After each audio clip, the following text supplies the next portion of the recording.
સુપ્રભાત વિદ્યાર્થી મિત્રો, આપણો આજનો વિષય છે કોમ્પ્યુટર. આજે આપણે કોમ્પ્યુટર વિશે પરિચય મેળવીશું. તેમાં સૌપ્રથમ કોમ્પ્યુટર એ શું છે, તેના શોધક કોણ છે, તેના મુખ્ય ભાગો વિશે માહિતી મેળવીશું.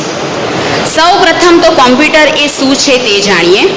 તો કોમ્પ્યુટર એ એક આ રીતનું મશીન છે અને તે મશીનમાં યુઝર દ્વારા ડેટા અને સૂચનાઓ આપવામાં આવે છે અને તે રીતે કોમ્પ્યુટર કાર્ય કરે છે. ઈસવીસન 1833માં ચાર્લ્સ બેબેજે એનાલિટિક એન્જિનની રચના કરી હતી અને તેમને કોમ્પ્યુટરના શોધક કહેવામાં આવે છે.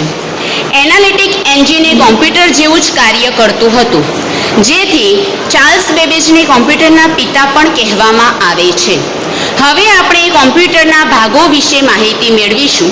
તો કોમ્પ્યુટરના ભાગોમાં સૌ પ્રથમ છે મોનિટર, અને તે વિશે આપણને જણાવશે વૃષિકા. બેટા, મોનિટર કોને કહેવાય?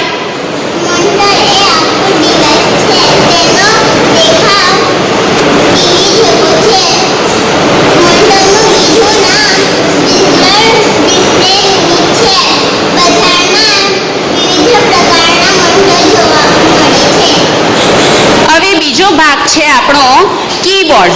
કીબોર્ડ આને કહેવાય છે અને કીબોર્ડ વિશે આપણને માહિતી આપશે મહેનૂર. કીબોર્ડ એ ઇનપુટ ડિવાઇસ છે. કીબોર્ડ તે દેખાવે ટાઇપરાઇટર જેવું હોય છે.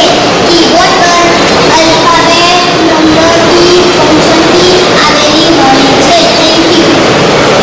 હવે ત્રીજો છે સીપીયુ. સીપીયુ આને કહેવાય છે અને સીપીયુ વિશે આપણને માહિતી આપશે કનિષ્કા. સીપીયુનું પૂરું નામ સેન્ટ્રલ પ્રોસેસિંગ યુનિટ છે. તે કોમ્પ્યુટરનું મગજ કહેવામાં પણ આવે છે. તે કોમ્પ્યુટરની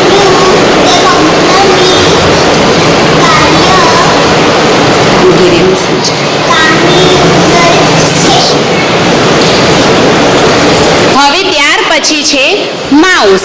માઉસ એ ઉંદર જેવું દેખાતું સાધન છે, આપ સૌ જોઈ શકો છો. અને માઉસ વિશે આપણને માહિતી આપશે ભક્તિ. માઉસ એક ઇનપુટ ડિવાઇસ છે. માઉસને પોઇન્ટિંગ ડિવાઇસ પણ કહે છે. માઉસમાં